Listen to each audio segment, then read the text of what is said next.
কিবরিয়া ভাইয়ের শো আমি ম্যাক্সিমাম সময় শুনি, বিভিন্ন ধরনের জীবন গল্প। জি। তো শুনে শুনে একটা সময় আমার মনে হলো যে আমার জীবন গল্পটাই এরকম একটা প্রেক্ষাপটে দাঁড়িয়েছে, যেটা এই প্ল্যাটফর্মে এসে আমি উপস্থাপন করা আমার উচিত আমার ব্যক্তি জীবনের জন্য। ওকে। তো আমাকে সুযোগ দেওয়ার জন্য আমি অশেষ শুকরিয়া জানাচ্ছি এবং আপনাদেরকে আন্তরিকভাবে অভিবাদন জানাচ্ছি। Thank you. বলুন। আমি আমার ছোটোবেলা থেকে একটু বলি। নিশ্চয়ই। আমার জন্ম ভোলার চরপেশন উপজেলা। আমার বাবা একজন সৎ ব্যবসায়ী ছিলেন। তো বাবা অনেক রাগী একজন মানুষ। তো আমাদের ভোলা জেলায় একটা বন্যা হয়। তো বন্যাতে আমার দাদা বাড়ির অনেক কিছু ক্ষয়ক্ষতি হয়ে যায়, দাদারা একটু নিঃস্ব হয়ে যায়। তখন আমার বাবা যখন ক্লাস 10-এ পড়ে, 10 পড়া অবস্থাতেই আমার বাবা ব্যবসায় লেগে যায়। তখন আমার নানা ছিলেন প্রতাপশালী, মানে ব্যবসায়িক দিক থেকেও ভালো, দাপটের দিক থেকেও খুব একটা ভালো পরিবারের লোক সে। তো আমার নানা বড় ব্যবসায়ী ছিলেন। সেই সুবাদে আমার বাবা আমার নানার কাছে ব্যবসায়িক কাজকর্মের জন্য আসতেন। নানার বড় ব্যবসা ছিল, ওইখান থেকে মাল নিয়ে আমার বাবা ছোটোখাটো একটা ব্যবসা করতেন আর কি। তো এরকম করে করে আমার মা যখন ক্লাস 6-এ পড়ে, আমার মা খুব সুন্দরী, আমার মা খালারা খুবই সুন্দরী। তা আমার বাবা দেখে পছন্দ করলো। তো করার পরে আমার নানাকে তার বন্ধুবান্ধব দিয়ে জানানো হয়েছে যে এরকম আমি তাকে বিয়ে করতে চাই। তো যাই হোক, নানা রাজি হলো। তো অনেক কষ্ট পরিশ্রমের মধ্যে দিয়ে তাদের এই সংসার জীবন শুরু। তখন আমার বাবা ছোট একটা ব্যবসা দিলেন। আচ্ছা। দিয়ে খুব কষ্টের মধ্যে তাদের সংসার। আমি আমার মার কাছে গল্প শুনছি যে আমার বাবা বিয়ের পরে 100 টাকা একটা রুম ভাড়া করে থাকতেন। 100 টাকা রুম ভাড়া করে থাকতেন, কিন্তু তাদের এতই আন্তরিকতা ভালোবাসা ছিল যে এটাকে কিছুই মনে হতো না। একটা পর্যায়ে আমার বাবা ধাপে ধাপে ব্যবসার দিক থেকে খুবই অগ্রসর হতে থাকলেন। মানে আমি জন্মের পরে নাকি খুব সুন্দর হয়েছি। আপনি বাবা আমার প্রথম সন্তান ছিলেন? আমি বাবা আমার প্রথম সন্তান। ওকে। তো আল্লাহ রহমতে সে একটা সময়ে আমাদের ভোলা চরপেশন উপজেলা, সেখানে আমার বাবা একজন সৎ ব্যবসায়ী এবং খুব নাম করা হয়ে গেল। কিসের ব্যবসা করতেন উনি? কসমেটিক্সের ব্যবসা ছিল। ওকে। খুব ভালো অবস্থা। আস্তে আস্তে ধাপে ধাপে, আমার জন্মের সময় কোনো বাড়িঘর ছিল না আমাদের। তো তার পরবর্তীতে আমাদের ইনশাল্লাহ বাবা বাড়ি করলেন, ব্যবসা। এরই মধ্যে কিন্তু আমার বাবা খুব রাগী। আমার বাবা এতটাই রাগী ছিল যে আমরা সামনে গিয়ে কথা বলতে পারতাম না। আমরা 3 ভাই বোন, আমি বড়, আমার ছোট 2 ভাই। তো সেদিক থেকে আমার বাবা একটা জিনিস ভালো ছিল না, সেটা হলো বাবার ব্যবসার দিকেই বেশি খেয়াল ছিল। আমার ভাই 2টা বড় হওয়ার পরে সে শুধু ব্যবসার দিকেই নেবে, পড়াশোনা করাবে না, এরকম একটা অবস্থা। মেয়ে বড় হয়েছে, বিয়ে দিতে হবে। তো এরকম করে যাই হোক, আমি যখন ক্লাস 8-এ পড়ি, আমি এখানে একটা ঘটনা বলি যেটা কেউই জানে না, আজও পর্যন্ত শেয়ার করা হয়নি। হঠাৎ করে একদিন আমার বড় আমাকে পাঠানো হয়েছে আমাকে নিয়ে যাওয়ার জন্য। তো আমাকে নিয়ে গিয়ে দেখলাম যে মোটামুটি বাড়িতে বিয়ের আয়োজন চলছে। পরে রাতের বেলা দেখলাম যে রাত 11টার দিকে সত্যি ছেলে দেখতে আসছে। এই ছেলেটা হলো আমার নানার খুব প্রিয় মানুষ। আমার নানা ভাইকে একদম পাগল করে ফেলছে। তো যাই হোক, দেখতে আসছে, মামারা কেউ রাজি ছিল না। তো এখন রাতে যখন আসছে ভালো কথা, বিয়ে হবে যদি সেভাবে পছন্দ হয়। তো ছেলেটা আপনার মাদ্রাসার দিক থেকেও সে পড়াশোনা কমপ্লিট করছে, আবার ওই যে জেনারেল লাইনে যেটা করে ওইটাও কমপ্লিট করছে। সে একটা স্কুল এস্টাবলিশ করতেছে তখন।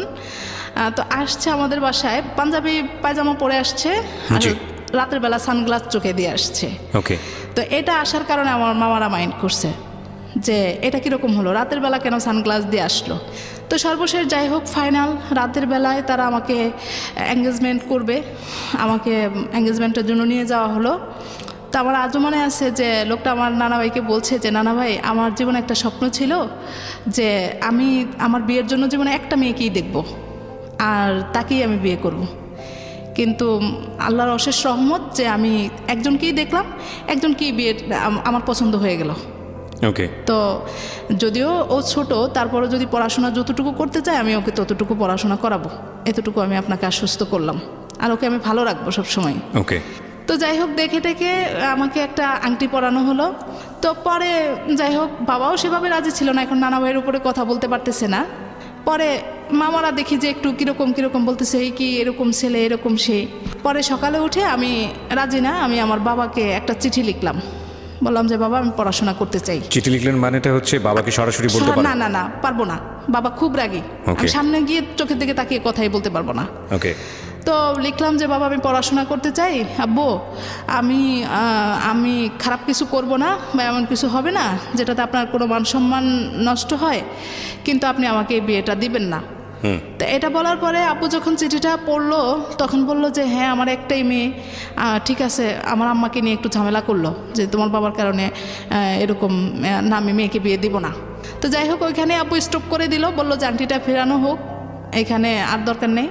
পরে কিবরিয়া ভাই যেটা হলো, ছেলেটা এতটাই পাগল ছিল যে 2টা বছর সেই ঘুরতেই থাকলো। এরকমও দেখা গেছে যে বাড়ির দরজায় এসে দাঁড়িয়ে থাকতো, 2 দিন পর পরে নানা ভাইকে পাঠাতো আমাদের বাসায়, বলতো যে একটু গিয়ে দেখেন একটু ম্যানেজ হয়েছে কিনা। পরে আমি ইন্টারমিডিয়েট পরীক্ষার 7-8 দিন আগে আমার বিয়ের কথাবার্তা চলছে, পরে 7 দিনের মধ্যেই আমার বিয়ের অ্যারেঞ্জ হয়ে গেল। তা আব্বু এই বিয়েটাতে তত বেশি একটা রাজি ছিল না। ছেলেটা কি করতো বা কি অবস্থা কিছু জানতেন? ছেলেটা তখন ঢাকায়, আমার বাবা জানলো যে ঢাকায় বড় চাকরি করে সে তখনকার সময় 30,000 টাকা বেতন পায়, এরকম কথা শুনছে। এবং ছেলের ঢাকায় জায়গা আছে কিন্তু এখনও বাড়ি করতে পারেনি। তো শোনানোর পরে আব্বু বলছে যে আর আমাদের ওইখানে একটা আছে যে দৌলতখার লোকজন আমাদের ভোলা জেলায় বেশি পছন্দ করে, তো সেদিক থেকে তারা ওইখানকারই লোকজন, সব কিছু মিলে আব্বু রাজি হয়ে গেল। তা আব্বু জানে আমি একটু ভীতু মানুষ, তখন বলছে যে না, অনেক জোরজার করেই আমার শ্বশুরবাড়ির পক্ষ থেকে অনেক জোরজার করেই আর কি আব্বুকে ম্যানেজ করা হয়েছে। আব্বু বলছে যে আমার মেয়ে তো এরকম গ্রামে থাকতে পারবে না, এরকম কারেন্ট নেই, বাড়ির দরজাটাও ভালো ছিল না।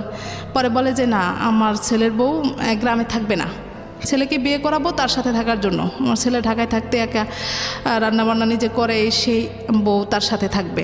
তখন আমার আব্বু চিন্তা করলো যে যেহেতু মেয়েকে ঢাকায় নিয়ে যাবে অসুবিধা নেই। তো সব কিছু ঠিকঠাক হলো। তা আমি মিথ্যে বলবো না, আমার আব্বু আমাকে ডেকে জিজ্ঞেস করছে যে তুমি কি বলো। আমি বলছি আব্বু আপনি যেটা ভালো মনে করেন আমি সেটাই ভালো মনে করি, আমি কি বলবো। পরে যাক বিয়ে হলো, বিয়ে হওয়ার পরের থেকেই শুরু হলো এই আমাকে আমার শ্বশুরবাড়িতে নিয়ে যাওয়া হলো। কিছুদিন পরে আমাকে ঢাকায় পাঠানো হলো। আমার মেজো দেবরটা বাইরে চলে যায়। যখন বিয়ে হলো তখন আপনার বয়স কত? তখন আমার 18 হয়ে গেছে। পড়াশোনা করছিলেন সেই সময়টাতে নাকি একদম বাড়িতে বসা? না, আমি ওই যে ইন্টারমিডিয়েট পরীক্ষা দিব আর কি এই সময়টাতে। হ্যাঁ, ওই সময়টাতে। ছেলের ঢাকায় বাড়ির জায়গা ছিল কিন্তু বাড়ি করেনি। আর একটা জব করে 30,000 টাকার মতো বেতন পায়। কত সালের ঘটনা এটা? এটা হলো 2004 সালের ঘটনা। Okay fine. তারপর পরে যাই হোক আমাকে নিয়ে আসা হলো। খুব আদর যত্ন আমার শ্বশুরবাড়িতে, খুবই ভালো, খুব ভালো। এখন কিছুদিন পরে দেখা গেল যে এতটাই আদর করতেছে আমার শাশুড়ি যে একেবারে খাবারটা সামনে নিয়ে দিতেছে, এবং ভালো লাগতো আমাদের বাড়ির থেকে এই বাড়িতে ভালো লাগতো, এরকম অবস্থা। তো আমি আমার শ্বশুরবাড়িতেই থাকতে চাইতাম বেশি। কিছুদিন পরে আমাকে ঢাকায় পাঠানো হলো। কিবরিয়া ভাই আমার হলো কি, আমার আব্বু যেহেতু এরকম ছিল, আমি হঠাৎ করে একটা মুক্ত পরিবেশে চলে আসছি বিয়ের পরে, এরকম মনে হয়েছিল। আমি যখন ঢাকায় আসি তখন দেখি যে না, এত স্বাধীন জীবন, আমি তো এরকম স্বাধীনতা পাইনি কখনো। জি। এখন যখন ঢাকায় আসছি দেখলাম যে না, খুব শান্তি। তো এখানে একটু ঘোরাফেরা করতেছি, নিয়ে যাইতেছি এক এক জায়গায়, ভালো। এখন আর আমি ঢাকায় থাকার চিন্তা ভাবনা। ওকে। তো ছুটিতে গিয়ে আমি ইন্টারমিডিয়েট পরীক্ষা দিয়ে আবার ঢাকায় চলে আসলাম। নিয়ে আসতেছে আবার আমার শ্বশুরবাড়ি থেকেই আমাকে পাঠানো হচ্ছে যে যাও থাকো, এরকম। ওকে। তো এরকম করে করে আমি ইন্টারমিডিয়েট পাশ করলাম। এসে আপনি শ্বশুরবাড়িতে আসার পরেও লেখাপড়া করার সুযোগ পেলেন? হ্যাঁ, পরীক্ষাটা সামনে ছিল বলে সুযোগটা দেওয়া হলো। ওকে। তো রেজাল্টের পরে আমি ঢাকায় চলে আসি। এখন আমার চিন্তা ভাবনা হলো যে আমি ঢাকায় পড়াশোনা করব। আমাদের এই বিয়েটা কি তাহলে আমরা অ্যারেঞ্জ ম্যারেজই বলতে পারি? জি জি জি। ওকে। আমি বিয়ের আগে আমার হাজবেন্ডকে দেখিনি, আর সেও আমাকে দেখেনি। আচ্ছা। একদম সম্পূর্ণ গার্ডিয়ানরা যেভাবে বলা হয়েছে সেও, আমি না শুধু, সেও ওইভাবেই ব্যাচেলর রুমে থাকতো। প্রথমবার এসে দেখলাম, 16-17 দিন ছিলাম। তারপরে আমি বাড়িতে গিয়ে বললাম যে এভাবে তো থাকা যায় না, তো একটা বাসা নেওয়ার জন্য। বাসা নিল। বাসাটা আপনার ওয়াশরুম বাহিরে ছিল, রান্নাঘরটা বাহিরে ছিল। তারপরও কেন জানি মনে হতো যে এটাই মনে হয় অনেক শান্তি, এরকম একটা অবস্থা। তো এখানে এসে ও খুব ইন্টারেস্ট ছিল তখন আমাকে পড়াশোনা করাবে। কলেজে ভর্তি করালো, সব কিছুই ঠিকঠাক চলছে। এরকম করতে করতে হঠাৎ করে 1 বছর শেষে আমি অসুস্থ হয়ে যাই। আমার পেটে টিউমার ধরা পড়ে। হ্যাঁ, পেটে টিউমার ধরা পড়লো। শেষ পর্যন্ত আমাকে অপারেশন করানো লাগলো। তো এই অপারেশনটাকে কেন্দ্র করে, আসলে আমার পেটেই টিউমার ছিল, কিন্তু আমার শ্বশুরবাড়িতে অন্যরকম একটা চিন্তাভাবনা করছে যে অপারেশন হয়েছে আর বাচ্চা কাচ্চা হবে না, এরকম ঝামেলা হবে। তো তখন থেকেই তারা মূলত তাদের ছেলেকে কিভাবে কি করবে, আরেকটা বিয়ে দিতে হবে কিনা, বা মানে ঘটনার পর থেকেই অল্টারনেটিভ একটা চিন্তা ভাবনা শুরু হয়ে গেছে। আচ্ছা, এটা একদম প্রমাণিত কথা। আমার শ্বশুরবাড়িতে বেশ কিছু কথাবার্তা হচ্ছে, ননদরা এসে ঘরে কান্নাকাটি করতেছে, বলে যে অমুক বাড়িতে গেলাম, আলাপ আলোচনা করলো যে তোমাদের বউর তো আর বাচ্চা কাচ্চা হবে না, এরকম। তো শুনে শুনে খুবই মন খারাপ, কিন্তু আমার শারীরিক অবস্থা এত খারাপ হয়ে গেছে যে ডাক্তার বলছে যে আপনারা 1.5-2 বছরের মধ্যে কোনো বাচ্চা কাচ্চা নেওয়ার চিন্তাই করবেন না, এরকম অবস্থা। তো যাই হোক, শুনে শুনে মন এত খারাপ, আমার আব্বু আম্মু চিন্তায় পড়ে গেল যে সত্যিই তো না জানি কি, মানে তাদেরকে বোঝাতেই পারলাম না যে না আমার ওই রকম কোনো সমস্যা হয়নি। গ্রামে তো তারা আসলে তাদের দোষও দিচ্ছি না, ওইভাবে চিন্তা করে নিছে। আপনার হাজবেন্ড কি জানতো ওই সময়টাতে? না, হাজবেন্ড জানতো, ও জানতো। আচ্ছা, উনি কি কথাগুলো কানে তুলতেছিল? ও বলতো যে শুনো, তারা বলবেই, আচ্ছা বলবেই, থাক, অসুবিধা নেই, আমি তো জানি বিষয়টা। পরে আমি নিজের থেকেই মানে খুব বেশি আগ্রহী হয়ে গেলাম যে না, এখন আমার বাচ্চা দরকার। আমি এরই মধ্যে আবার একটা স্কুলে জব নিলাম। মানে আগ্রহী হয়ে গেলেন বেবি নেওয়ার জন্য। এটা কি ইনসিকিউরিটি থেকে এক ধরনের অনিশ্চয়তা, সংসারটা থাকবে কি থাকবে না, যারা এই ধরনের কথা বলতেছে? এটাও ছিল, ইনসিকিউরিটি ছিল। কারণ হলো যে আবার শ্বশুরবাড়িতে গেলে শাশুড়ি খুব কান্নাকাটি করতেন যে বাচ্চা হবে না, বাচ্চা হবে না, সে ননদরা মুখ কালো করে থাকতে। তো এইরকম দেখে দেখে আমার খুব আগ্রহী। আর কি ভাই, আমি আপনাকে একটা কথা বলি, আমার না এই ঢাকায় আসার পরে যখন দেখতাম যে মেয়েদেরকে নিয়ে মায়েরা দৌড়াচ্ছে ভিগার নেচার জন্য, তখন লিখিত পরীক্ষা ছিল, তো দৌড়াইতেছে, কোচিং করাইতেছে, গাইড করতেছে খুব, মানে তখনই আমার স্বপ্ন দেখা শুরু হলো যে মায়েরা তো প্রথমে একটা ছেলে সন্তানই চায়, যে একটা ছেলে হোক। কেন জানি না, আমি মেয়ে সন্তান চাইতাম মনে মনে। আচ্ছা, আমার একটা মেয়ে সন্তান। না, সাধারণত মায়েরা এটা চায়, কিন্তু আমি অনেক মাকে দেখেছি মেয়ে সন্তানই চায়, অনেক মাকে দেখেছি। আমার জানামতে ছেলে সন্তান চায়, এটা বেশি আমাদের দেশের প্রেক্ষাপটে বেশি। হ্যাঁ, তো এখন আমি মনে মনে শুধু, যদিও আমি জানি যে আমার শ্বশুর পরিবারে ছেলে সন্তানের গুরুত্বটা অত্যাধিক, তারপরেও আমি মেয়ে সন্তান চাইতাম।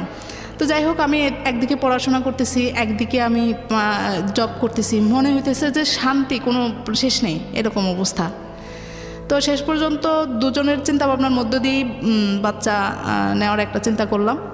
তারপরে আমি একদিকে জব করতেছি, তখন আমার টিউশনি করার চিন্তা। স্কুলে সবাই টিউশনি করে, এখন আমিও টিউশনি করবো। আমার সংসারটা শুরু, আমার বাবার বাড়ি থেকে আমাকে কিছুই দেওয়া হয়নি। এদিক থেকে আমার শ্বশুরবাড়িতে শুরু হলো ঝামেলা যে আমাকে কিছু দেওয়া হয় না। আর এখানে আমার আপুর একটা বড় গাফলতি আছে, যেটা হলো যে আমার বিয়ের সময় সবাই গেছে আমার বাবার বাড়িতে, আমাকে নিয়ে আসছে, কিন্তু আমার শ্বশুর যায়নি। আমাদের ওইখানের একটা কালচার আছে যে শ্বশুরকে পরে, বিয়াইকে পরে খুব আপ্যায়ন করে নিতে হয়, কিন্তু আমার বাবা এটা করেনি। আচ্ছা, এটা না করার কারণে পরবর্তীতে বাবা এটাকে কোনো গুরুত্বই দিল না। আমি ঢাকায় চলে আসলাম, আর এটা গুরুত্বই দিল না। এখন এটা নিয়ে খুব ঝামেলা শুরু হচ্ছে। আমি এবার বাড়িতে গিয়ে খুব কান্নাকাটি, বাবার সামনে তো কিছু বলার সাহসই নেই, আম্মার সাথে কান্নাকাটি করতেছি যে এটা নিয়ে কথা হচ্ছে। ঠিকই তো, আমার শ্বশুরকে তো ডাকা উচিত, করা উচিত, আপ্যায়ন করা উচিত। তখন বাবা পরবর্তীতে 2-3 বার আমার শ্বশুরকে দাওয়াত করলো, কিন্তু আমার শ্বশুর সেটা গ্রহণ করে নাই। কিন্তু এটা তারা মানে কোনো দিনও স্বীকার করে না যে আমার বাবা এটা করছে। দেখে দেখে বাবা বলল যে আমার মেয়ে থাকে ঢাকায়, আমি আমার বিয়াই আমার সাথে, আমার বাবা একটু এক ঘরে মানুষ, যাই হোক, ওইভাবে চিন্তা করে নিছে। কিন্তু এই জিনিসটাই পরবর্তীতে অনেক পরে আমি টিউশনি করতে লাগলাম, তারপরে স্কুলে চাকরি করতে লাগলাম, নিজের পড়াশোনা সব কিছু একই সাথে, এত ভালো লাগতো। তো আমার মেয়েটা হওয়ার 7-8 দিন আগে আমি স্কুল থেকে ছুটি নিলাম। নেওয়ার পরে ওকে ডেট দিল, হলো ডেটের 18 দিন আগে আমার বাচ্চাটা হবে। আমি তো তা জানতাম না, আমি এতটাই অজ্ঞ ছিলাম। আমি ভাবতাম যে মানে ডাক্তার যেদিন বলছে সেদিনই বাচ্চা জন্মগ্রহণ করবে, আচ্ছা, এরকম জানতাম। তো যেদিন জন্ম হবে সেদিন আমি সকালবেলা, আমার খারাপ লাগতেছিল, আমি বললাম যে তুমি অফিসে যাওয়ার সময় আমাকে একটু নিয়ে যাও, আমি স্কুলে যাব। বলে যে না, যাওয়ার দরকার নেই। এরই মধ্যে আমি একদিনও, মানে এই যে আমার অসুস্থ অবস্থায় আমার বাবার বাড়ির লোকজনও বলতে পারবে না আমি কীরকম অবস্থায় আছি, বা শ্বশুর বাড়ির লোকজনও বলতে পারবে না, আমাকে দেখে নেই, কিন্তু এমনি খোঁজ খবর হচ্ছে, জানানো হচ্ছে প্রতিনিয়ত। পরে গেলাম, স্কুলে গেলাম, দুপুর পর্যন্ত কাজ করলাম, করে বাসায় গেলাম। এখন দেখি যে না, আমার শরীরটা খুব খারাপ হচ্ছে। পাশের বাসায় ভাবিকে গিয়ে বললাম, ভাবি আমার তো এরকম সিমটম দেখা দিচ্ছে, কি করব? বলে যে হাসপাতাল চলে যান। বলার পরে বলে যে তুমি না 3-4 দিন আগে ডাক্তার দেখে আসছো? আমি বলে যে না, ওই বাসার ভাবি বলছে আমাকে ডাক্তারের কাছে যেতে হবে। পরে বললো যে তাহলে আমি একটা সিএনজি ডাকি। আমি বলে যে না, সিএনজি না, রিক্সায় যাব। আচ্ছা, রিক্সায় যাব, মানে কথা বলতে বলতে যাব, এরকম একটা অবস্থা। তো রিক্সা নিয়ে যাচ্ছি, এই পেইন হচ্ছে, আবার কিছুটা কমতেছে, যখন কমতেছে তখন দুজন গল্প করতেছি, আবার যাচ্ছে এরকম। পরে আমাকে মগবাজার 8 দিন হসপিটাল ভর্তি করানো হলো। ওইখানে করানোর পরে আমার এই বড় মেয়েটা সারা রাত থাকার পরে পরের দিন জন্মগ্রহণ করলো। ওকে। তো তারপরে আমি যখন স্কুলে খবর দিলাম, ওরা ভাবতেই পারে না যে কি বলে, কালকেও স্কুল করে গেল, ডিউটি করে গেল, এই মানুষটা আজকে বলে যে এরকম অবস্থা। পরে জন্মগ্রহণ হলো, ঠিক আছে, সব কিছুই ওকে হলো, নর্মালি বাচ্চা জন্ম নিল, কিন্তু বাচ্চাটা খুব অসুস্থ ছিল। আচ্ছা। ওয়েট কম ছিল, দেখতে ভালো ছিল না, একদম কুচড়ে ছিল, কিরকম একটা বাচ্চা। তখন মন খারাপ হয়েছে যে আসলে যে আমি এতটা পরিশ্রম করছি, যার কারণেই হয়তো যে আমার কলিগরা বলতো, হ্যাঁ এখন মনে হয় যে এতটা কলিগরা বলতেন যে এত কষ্ট করতে হয় না এই সময়। তো আমি দেখলাম যে আমার শরীরে তো ভালোই সামর্থ্য আছে, আমি করবো না কেন, ঘরে বসে থাকবো কেন। তো কিবরিয়া ভাই আমার একে নিয়ে খুব ঝামেলা পোহাইতে হলো। নাম কি হলো মেয়েটার, যেটা একটু হাবিবা রহমান ওহি। ওহি, হ্যাঁ। তো ওকে নিয়ে আমার খুব ঝামেলা, সুস্থ ছিল না, খুব খারাপ অবস্থা। পরে হওয়ার পরে আমাদের বাড়ি থেকে আম্মা আসলো, মামিরা সবাই আসলো, আমার শ্বশুরও আসছেন। এসে খুব প্রথম আপনি বেশ সবাই খুব খুশি। জি। পরে আমাকে 18 দিন পরে, ওর 18 দিন বয়সে আমি আমার বাবার বাড়িতে যাই। প্রথমে শ্বশুর বাড়িতে যাই, সেখান থেকে কিছুদিন থেকে আমার বাবার বাড়িতে যাই। আচ্ছা। তো এখন বাচ্চাটা অসুস্থ জন্য আমাকে আমার আম্মা ঢাকায় আসতে দিল না। তো 3.5 মাস বয়সে আমি আবার ঢাকায় চলে আসি। তখন বাচ্চাটা একটু ফুরফুরে হয়েছে। বাবা মার কাছে ছিলাম, খুব যত্ন আদি, ভালো একটু মোটামুটি, কিন্তু অসুখ তার লেগেই থাকে একটার পর একটা, একটার পর একটা। জি। তো এরই মধ্যে আমি যখন ঢাকায় চলে আসি, এখন আবার আমাকে স্কুল থেকে, আমি কিবরিয়া ভাই মানে ভালোই টিচিং দিতে পারতাম আর কি, যার কারণে তারা খোঁজ খবর নিচ্ছে। আর পরে গেলাম ওকে নিয়ে, এখন বলে যে না আপনি আবার স্কুলে জয়েন করেন। তা আমি বললাম যে না এত ছোটো বাচ্চা নিয়ে কীভাবে কি, বলে যে না এখানে খালারা আছে, ওকে দেখবে, আপনি আপনার কাজ করতে থাকেন, আপনাকে অনেক সুযোগ সুবিধা দেওয়া হবে, 11টা পর্যন্ত আপনি থাকবেন, এরকম। তো এরকম হয়েছে, আমার সংসারের দিক থেকেও আমার দরকার। আমি এখানে একটু বলে রাখি কিবরিয়া ভাই, কোনোদিনই আমি সংসারে এসে আমার সংসারটাকে ওইভাবে একদম ফুলফিল পাই নাই যে না মাস শেষে ঘর ভাড়াটা দিতে গেলে আমার কোনো কষ্ট হবে না। তো এখন দেখলাম যে না আমার সংসারে তো আমি কিছু না করা ছাড়া তো আমি নিশ্চিন্তে থাকতে পারবো না। তো আমি এই 3.5 মাসের বাচ্চাকে নিয়ে স্কুলে যাচ্ছি, এদিক দিয়ে আমার মন খারাপ। আমার দেবর ছিল আমার কাছে, আমার দেবর আমার বড় ভাইকে ডেকে বলতেছে যে ইস ভাই খুবই কষ্ট পেলাম, আমার ভাইয়ের যদি প্রথম বয়সে একটা ছেলে হতো, তাও আবার মেয়ে, আমার ভাইয়ের এমনি অবস্থা ভালো না, তারপর যদি একটা ছেলে হতো তাও আমরা একটু নিশ্চিত থাকতাম। মেয়ে সন্তান হলো, এই এখান থেকে শুরু হলো, মেয়ে সন্তান মেয়ে সন্তান। তাদের ছেলের জীবনে প্রথম একটা ছেলে হলো না, ভাইয়ের জীবনে প্রথম একটা ছেলে হলো না। এটা কে বলতো? পরিবারের সদস্যরা? পরিবারের, আমার ওরা তো দূরে থাকতো, ওরা এই ধরনের কথা বললেই কি বা যায় আসে? আমার দেবর থাকতো আমার কাছে, তখন দেবর আপনার সঙ্গে থাকতো। ওকে। তো অনুভূতিটা তো প্রকাশ হতো, এটাই হলো কথা, ফোনে বা বিভিন্নভাবে এরকম। বাড়ি যেতাম তখন, বাড়ি গেলেই দেখা যেত যে আমার শাশুড়ি কান্নাকাটি করতেছে যে এই আমার ছেলের জীবনে প্রথম একটা ছেলে হলো না, মেয়ে হলো, এরকম। আচ্ছা। তো পরে যাই হোক, এখন আমি এই বাচ্চাটাকে 3.5 মাসের নিয়ে আমি স্কুলে খালাদের কাছে দেই, খালারা 2টা বেঞ্চ একসাথ করে কাঁথা টাথা বিছাই দিয়ে ওকে শোয়াই দেয়, আমি এদিকে ক্লাস করি, করে টোরে পরে বাকি কিছু খাতাপত্র থাকে এগুলা নিয়ে আমি ওকে রিক্সায় করে নিয়ে তারপরে বাসায় চলে যাই। ও রাতে যখন ওকে ঘুম পাড়াই, ঘুম পাড়ানোর পরে আমি স্কুলের কাজগুলা করি, করে পরের দিন সকালে আবার ওকে নিয়ে আমি স্কুলে আসি। ওকে। এরকম করে করে আমার চলতে থাকে। তো চলতে থাকার পরে এরই মধ্যে ওর অবস্থাটা ভালো না, এখানে ইনকাম হচ্ছে না। এই তো আমার ছোট খালা থাকে ঢাকায়, উনি আমাকে একটা অফার করলো যে তোমার খালু তো বাইরে লোক পাঠায়, তো ওকে পাঠাবে কিনা, জাপানের কথা বলছিল তখন। আমি আসলে কিবরিয়া ভাই এখন যতটা বুঝি তখন বুঝতাম না, ভাবতাম যে যা বলে ওইটাই মনে হয় সঠিক। আর এদিকে আরেকটু বলি, আমাকে বিয়ের সময় বেশ গহনাগাটি দেওয়া হয়। ওই যে আমার মেজুদাবর সৌদিতে ছিল, আপনার গলার হার, হাতের চুড়ি টুড়ি বালা টালা এগুলো দেওয়া হয়। তো দেওয়া হলে পরে আমি আমার চিন্তা করলাম যে আমার অবস্থা তো খুব খারাপ, ঢাকায় থাকতে হলে আমাকে লাগবে। আমার আব্বুকে জানালাম, আব্বু বলছে যে ঠিক আছে, টাকা পয়সা লাগলে আমি দিব, দেখো জাপান যাওয়ার কোনো ব্যবস্থা করতে পারি কিনা। ওকে। তা বললো যে, আমি জিজ্ঞেস করলাম এখন আপনাদের কি লাগবে, বলে যে 1 লাখ টাকা লাগবে। তা আমি আমার আব্বুর কাছ থেকে ওই 1 লাখ টাকা এনে তাদেরকে দিই। আচ্ছা। দেওয়ার পরে আমি জানি যে আমার হাজব্যান্ড এই লাইনেই আছে, সে তো বুঝবে অন্তত। জি। তাকে জিজ্ঞেস করলাম, সেও বলে যে না ঠিক আছে, হবে হয়তো। দিয়ে রাখলাম। কিবরিয়া ভাই এখানে আমি প্রথম যে আমার ঢাকার শহরের যে কিছু জিনিস বুঝে আমি এখান থেকে শুরু করি। পাসপোর্টটা নিয়ে ফেলানোই ছিল, কোনো প্রসেস করার জন্য দেওয়া হয়নি। আমি তো আশায় থাকতেছি। এখন আমার হাজব্যান্ড বলতেছে যে তো আমি তো বাইরে গেলে দেখা গেছে যে 5-6 বছর একটা না থাকা লাগবে, জি, আমাদের আরেকটা সন্তান নেওয়া উচিত, পরপর হয়ে গেলে আমাদের পরবর্তীতে আর ঝামেলা হবে না। এটা কে বলছে? আমার হাজবেন্ড বলতেছে। আমার হাজবেন্ড বলছে, ওকে। তা আমিও চিন্তা করে দেখলাম যে না, ঠিকই তো, ও যখন থাকবে না তখন আমি কি করব। আমার এই ফাঁকে আমি বাচ্চা যদি আরেকটা সন্তান আল্লাহ পাক দেয় তাহলে আমি দুজনকে একসাথে বড় করে ফেলি। ওকে। তো দুজনের চিন্তাধারার মধ্য দিয়ে আমি আবার বাচ্চা নেওয়ার চিন্তা করলাম। আমার বড় মেয়ের যখন 1 বছর বয়স তখন আমি আবার কনসেপ্ট করি। তো ভালো কাটতেছে। আমি তো জানি যে ওদিক থেকে খোঁজখবর নিচ্ছি প্রতিনিয়ত, বলে যে হ্যাঁ অমুক প্রসেস হচ্ছে, তোমরা টাকা পয়সা গুছাও, এই করো সেই করো। তো আমাকে যে জিনিস গহনাগুলো দেওয়া হলো, এখানে বড় 2টা গহনা ছিল, একটা গলার হার আর হাতের 2টা বালা। আচ্ছা। কোনো না কোনোভাবে প্রসেস করে আমার ননদরা ওই চুড়ি 2টা নিয়ে গেল। জি। নিয়ে গেল, আমার কাছে বালাটা থাকলো আর টুকটাক জিনিসপত্রগুলো থাকলো। ওকে। তো এখন আমি আমার মূল টাকা নাই, কোনো গচ্ছিত টাকা পয়সা নাই, আমি আমার আব্বুর থেকে নিয়ে আসবো, আর আমার এই গহনাটুকুই আছে। ওকে। এই গহনাটুকু আমি আমার ছোট খালার কাছে রাখলাম, বললাম যে যখন প্রসেস হয় তখন আপনারা এইভাবে আপনারা এটা বিক্রি টিক্রি করে দিয়ে তারপরে যতটুকু দেখেন কতটুকু হয়। আচ্ছা।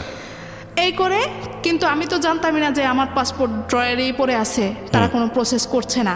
আচ্ছা। হ্যাঁ, তো বলতেছে যে টাকা পয়সা অ্যারেঞ্জ করো, এই করো, কিছুদিনের মধ্যেই হয়ে যাবে। আমি খুব উৎসাহী, এদিক দিয়ে আমি তো অসুস্থ, আমার বাচ্চাটা বড় হচ্ছে আস্তে আস্তে। এখন এই বাচ্চাটাও ছোট, খুব ঝামেলা হচ্ছে। তখন আমি আমার হাজব্যান্ডকে বললাম যে তুমি যে এখানে যে কাজগুলো করতেছো এগুলো ক্লোজ করো, কারণ তুমি যখন চলে যাবে তোমার এই পেশাটা তো ভালো না। দেখা গেল যে তুমি চলে যাবে, লোকজন এসে আমাকে একটা পাকড়াও করবে, বলবে যে আপনার হাজব্যান্ডের কাছে এত টাকা পয়সা পেতাম, এটা সেটা। আচ্ছা। একটা পর্যায়ে আমার কথা শুনে শুনে আমার হাজব্যান্ড একদম মানে বেকার হয়ে যায়। আচ্ছা। বেরিয়ে চলে যাবে। তখনও যাওয়া হয়নি বা এরকম কোনো না। ওকে। শেষ পর্যন্ত আমার গহনাগুলা তারা বিক্রি করলো, করার পরে টাকা পয়সা এদিকে শেষ পর্যন্ত 4-5 মাস কি প্রায় বছরখানেক আমার ছোট বাচ্চাটার জন্ম হয়ে গেল। জন্মগ্রহণেরও কয়েকদিন পরে আমি শুনলাম যে না, আর হবে না। বলতে হবে না, বিদেশ যাওয়া হবে না, এটা প্রসেসিং হয় নাই। আচ্ছা। তো এখানে আমি আমার শ্বশুর বাড়িতে আরেকটা লাঞ্ছিত হয়ে গেলাম যে তোমার আত্মীয় স্বজনের কারণে আজকে এরকম দুরবস্থা, তারা পারবে বলে নিয়ে এরকম সেরকম কিছুই করলো না। ওকে। এখন আমার হাজব্যান্ড খুব সহজ সরল মানুষ, আমি এটা অস্বীকার করব না। তখন একদম মানে কাজটা ছেড়ে দিয়ে এরকম অবস্থা আমার যে আমার ঘরে মানে চাল ডাল নুন তেলটা থাকতে কষ্ট হতো, কারণ ও কিছু করতেছে না। এরকম অবস্থা। আমার ছোট মেয়েটা আস্তে আস্তে একটু বড় হতে এত সুন্দর হয়েছে ও। এখন এখানে আরেকটু বলি, আমার হাজব্যান্ড প্রথম মেয়েটা মেনে নিল, কিন্তু দ্বিতীয়বার সে কী স্বপ্ন দেখছে, তখন আমিও স্বপ্ন দেখছিলাম যে একটা ছেলে হোক। পরবর্তীতে হয় নাই, হাসপাতাল এরকম কিছু অবস্থা করছে সে, মানে নারাজ অবস্থা। হাসপাতালে কি করেছে? হাসপাতালে সে মানে উগ্র হয়ে গেছে, বলতেছে যে কেন হলো না, ছেলে হলো না। হ্যাঁ, আমি তো জানতাম ছেলেই হবে, কখনো তো আমাকে বলে নাই, কয়েকবার আল্ট্রাসাউন্ড করানো হয়েছে, সে তো আমাকে কখনোই বলে নাই। কে বলে নাই? আপনি বলেন নাই? আমি বলিনি। আসলে কি বলেন নাই? আসলে আমাকে জানানোই হয় নাই। আমি কখনো ডাক্তারের কাছে জানতেই চাইতাম না, ভয়ে জানতেই চাইতাম না যে আমার কি ছেলে হবে না মেয়ে হবে। ওকে। ভয় কেন করতেন? যদি মেয়ে হয়? কেন করতাম যে আবার যদি মেয়ে হয়, এটা শুনলে যদি আমার শারীরিক অবস্থাটা খারাপ হয়ে যায়, এজন্য। পরে আমার আম্মা ছিল, আমার ছোট খালা ছিল, তারা দেখছে যে এরকম অবস্থা। পরের দিন আমার ছোট খালা হাসপাতালে এসে বলতেছে যে তুমি বাচ্চাটাকে বিক্রি করো, আচ্ছা, আমি তোমার বাচ্চাটাকে নিয়ে নিব। কে বলতেছে এটা? আমার ছোট খালা বলতেছে। আপনাকে? হ্যাঁ, আমাকে বলতেছে। আমি তখন বেডে শোয়া। পরের দিন এত সুন্দর হয়েছে ও। তো মানে আপনাদের পারিবারিক আচরণ দেখে সেই প্রস্তাবটা দিয়েছে? এই প্রস্তাবটা দিয়েছে। আমি বললাম যে কেন? বলে যে তোমারও মন খারাপ, আর ওর বাবাকে যেরকম দেখলাম মনে হয় না সে মেয়ে দেখে খুশি। আসলে মেয়েরাই যে ভালো, আর আমাদের পরিবারে মেয়ে কম বলে আমাদের পরিবারে খুব চাহিদা মেয়ের। জি। আমাদের পরিবারের সবাই খুব খুশি যে আমার পরপর 2টাই মেয়ে। এখন বলছে যে তোমার মেয়েটা এত সুন্দর হয়েছে, ওকে আমি নিয়ে নিব, তোমাকে আমি 3 লাখ টাকা দিয়ে দেই, তুমি মেয়েকে আমাকে দিয়ে দাও। তুমি একটু সুস্থ হলে তাকে জিজ্ঞেস করো সে কি মেয়ে দেখে কি খুব বেশি নারাজ, যদি হয়ে থাকে আমি ওকে কিনে নিব, ওকে আমি মানুষ করব। তো সত্যি সত্যি আমারও মনের মধ্যে খুব ছিল, আমিও গিয়ে তাকে জিজ্ঞেস করছি, বলি যে মেয়ে বাচ্চা আমার একদমই পছন্দ না, এই দিকগুলো দেখে দেখে আমারও নিজেরও এখন কেন জানি মেয়েদের প্রতি একটা তো আপনি অনীহা। এক ধরনের প্রতিবাদ করতেন না যে না না এটা- কিছুই করতাম না, কিছু বলতেন না? না এখন আমার মন থেকে কেন জানি একটা আমারও অনীহা চলে আসছে। ওই সময়টাতে যে না মেয়ে হ্যাঁ, বাচ্চা, হ্যাঁ, যে আসলে Okay. ছেলে দরকার। তারপরে যাই হোক আমি ঢাকায় আসলে মোটামুটি আবার ঠিক হয়ে যাই। আচ্ছা বাড়িতে গেলেই সমস্যাগুলো হয়, কিন্তু ঢাকায় আসলে ঠিক হয়ে যায়। এরই মধ্যে যখন আমার হাজব্যান্ড পুরোপুরি একদম বেকারের মতো অবস্থা, হালকা পাতলা কিছু করে, তখন আস্তে আস্তে প্রকাশ পেতে শুরু করলো। আমরা একটা বড় বাসা নিলাম, মানে 2 বাচ্চা হয়ে গেছে, এখন একটু বড় ফ্ল্যাট নিলাম, আগে ছোট বাসায় ছিলাম। তো আমাকে একটা জিনিস একটু বলেন, মানে আমার মাথায় আসছে না, যেহেতু আপনার হাজব্যান্ডের কোনো ইনকাম নাই, আপনাদেরও 2 বাচ্চা হয়ে গেছে, খুব স্বভাবতই একটু বড় বাসা দরকার, কিন্তু যখন একটা বড় বাসায় যাচ্ছেন তখন একটু চিন্তা ভাবনা করার দরকার না যে এই পয়সাটা কোত্থেকে আসবে? জি, আমার ছোট ভাইটা তখন আমার সাথে ছিল। আচ্ছা। তখন ভাইকে বলছি, ভাই তুই, আমার সাথে ছিল বলতে অন্য জায়গায় থাকতো, ভাইকে বলছি ভাই তুই আমার সাথে থাক, আমার সাথে থেকে আমাকে কিছু দে, এখানে থাকলে হয় কি বাসাটা একটু বড় হলো, ভাই তো আর সবসময় থাকবে না সারাদিন, এরকম একটা চিন্তা ভাবনা। আর আমি টিউশনি বাড়িয়ে দিলাম, স্কুল করতে লাগলাম, আচ্ছা এরকম অবস্থা। আর ওকে বললাম যে তুমি টুকটাক কিছু করো। আচ্ছা তো খুব কষ্টের মধ্যে বাসা ভাড়াটাই দেই, কিন্তু খাওয়া দাওয়া খুবই কষ্ট, এরকম করে দিন যেতেছে। এখন এই থেকেই আমাদের সংসারে অশান্তি শুরু। মানে আমিও সহ্য করতে পারি না যে আমার ইনকামটা কেন, আমার টাকাটা আমি জমাবো, এই করব সেই করব, কেন সংসারে খরচ করি, তুমি কেন ভালো কিছু করতে পারতেছো না। ও কি চেষ্টা করতো না নাকি, মানে চেষ্টা করতে হতো না? ব্রেক হয়ে গেছে জাপান যাওয়ার বিষয়টা নিয়ে, আবার তার চেষ্টাটা কম। আচ্ছা ওকে। এই করে করে ওর সাথে আমার দ্বন্দ্ব বিরোধটা লেগে যাচ্ছে, মাঝে মাঝে ঝগড়া বিবাদ হইতেছে, মাঝে মাঝে ঝগড়া বিবাদ হইতেছে। এখন কিছু কিছু সময় সে তার পরিবারে এগুলা ব্যক্ত করতেছে, ব্যক্ত করার কারণে এই আমার শ্বশুর শাশুড়ি এখান থেকেই শুরু করে তোমার পরিবার বাড়িতে পাঠিয়ে দাও। মানে বিষয়টা হচ্ছে ঢাকা থেকে থাকার, যেহেতু তুমি এফোর্ড করতে পারছো না, সুতরাং ঢাকা থেকে তুমি ওকে গ্রামের বাড়িতে পাঠিয়ে দাও। হ্যাঁ, এখন আমার কথা হলো যে আমি যাব না, আমি আমার মেয়েদেরকে আমি ঢাকায় পড়াবো, যত কষ্টই হোক না কেন, আমি আরও বেশি কষ্ট করবো। তখন আপনার মেয়েরা কোথাও পড়াশোনা করে না? না, ছোট। আচ্ছা তো দেখতে দেখতে আমার বড় মেয়েটা যখন 5 বছর বয়স, তো ওকে আমি অন্য কোনো স্কুলে দিই, আমি যে স্কুলে ছিলাম আসা যাওয়া করতো আর কি। খুব ইন্টারেস্ট, আমি তো আগের থেকেই আমার ফিগারনেসে কবে মেয়ে বড় হবে আমি পারি না যে টেনে হিস্ট্রে বড় করি। আচ্ছা 5 বছর বয়স যখন হলো, নার্সারিটা কোনো রকম পড়ছে, তখন আমি ওকে ট্রায়াল দেওয়ালাম ফিগারনেসের জন্য। হ্যাঁ, ফিগারনেসের প্রতি আপনার এতটা শখ কেন? মানে ওই যে মেয়েরা, ফিগারনেসটা গার্লস স্কুল, হ্যাঁ। অনেক স্টুডেন্ট, তারপরে ভালো লাগতো পড়াশোনাটা। আমি বিগত দিনগুলাতে, বিগত বছরগুলাতে আমি প্রশ্নপত্রগুলো একটু গাইডের পিছনে দেখে দেখে আমার কেন জানি না এটা একটা ফিগারনেসের প্রতি একটা মায়া, আলাদা মায়া। আলাদা যোগ ছিল। তো এখন আমি মেয়েকে পরীক্ষা দেওয়ালাম, তখন পরীক্ষাও ছিল, লটারিও ছিল। আচ্ছা এখন পরীক্ষা দেওয়ায় দেখলাম যে না, সে পরীক্ষায় আসছে, রেজাল্ট আসছে, তা আসছে। এরই মধ্যে আমার কথা হলো এবছর আমার ফিগারনেসে না হলে আমি ভালো একটা স্কুলে দিবই আমার মেয়েকে। আচ্ছা তা আমি করলাম কি, ওকে ন্যাশনাল আইডিয়াল স্কুলটাতেও পরীক্ষা দেওয়ালাম। এখানে বাসাইতে আসলো, কিন্তু লটারির ডেট দিল পরে। এরই মধ্যে আমি ন্যাশনাল আইডিয়ালে পরীক্ষা দেওয়ালাম, দেওয়ানোর পরে মেয়ে এখানেও টিকে গেছে। তো টিকে যাওয়ার পরে এখন আমি তো ওর বাবাকে বলতেছি যে লটারিতে আসবে না, ওইখানে আমাদের এত ভালো ভাগ্য নাই, তুমি মেয়েকে এখানে ভর্তি করে দাও। তো ন্যাশনাল আইডিয়ালে আবার খরচটা বেশি। তো এখন বলতেছে যে না, আমার কেন জানি মনে হয় ও এখানে টিকে যাবে। ওকে। আমি বলি যে না, লটারির উপরে তুমি ইয়ে করে থেকো না, এখানে 3 দিন সময় দিচ্ছে, তুমি ভর্তি করো। এটা নিয়ে একটা পর্যায়ে আমি একবারে খাওয়া দাওয়া বন্ধ করে দিই, রাগ করে, তুমি আমার মেয়েকে পড়াইতে চাও না। বলে যে না, আমার কেন জানি মনে হয় ও টিকে যাবে। তো যেদিন রেজাল্ট হবে সেদিন সকালবেলা শীত, অনেক ঘন কুয়াশা। তো আমি ফজর নামাজ পড়ে শুয়ে আছি, সে দেখে যে রেডি যাবে রেজাল্ট আনতে। আমি বলে যে শুধু শুধু মেন ব্রাঞ্চে দেয় রেজাল্টটা। তো এখানে কেবিয়া ভাই আপনি জানেন কিনা আমি জানি না, যে ওইখানে নাকি বাংলাদেশ ব্যাংক থেকে নাকি কি খুব একটা সুন্দর সিস্টেম নাকি করে। আমি আর যাইনি, ওর বাবা গেল, গিয়ে পরে আপনার খবর দিল যে না, মেয়ে হয়ে গেছে। ওই দিনটা যে মানে কিরকম কাটছে আমার জীবনে, মনে হয় একটা অত্যাধিক বড় পাওয়া। মানে মেয়ে ফিগারনেসের রেজাল্টে সে চান্স পেয়েছে। আচ্ছা ওকে। রেজাল্ট এবং লটারি দুইটাতে টিকে গেল, বাচ্চাটা ছোট। ওকে। আমি প্রথমবারই তাকে পরীক্ষা দেওয়ালাম, অন্যরকম একটা অনুভূতি। আচ্ছা। তো এখন ওর বাবা এতটাই আনন্দিত হয়েছে ওইখানে, আমাকে খবর দিল, মানে খুশিতে। আর ওই দিনের অনুভূতি এখন আর প্রকাশ করা যাবে না, অনেক বড় একটা অনুভূতি। আমি বলছি যে ওকে জড়ায় ধরে বলতেছি যে ওহি, তোদের সংসারে আমি এই এত বছরে একটা বড় একটা মানে কিছু পেলাম, অনেক খুশি আজকে আমি। আমার মনে হয় একটা মাস শুধু হাওয়ায় হাওয়ায় আমি উড়ে বেড়াইছি, এরকম একটা অবস্থা।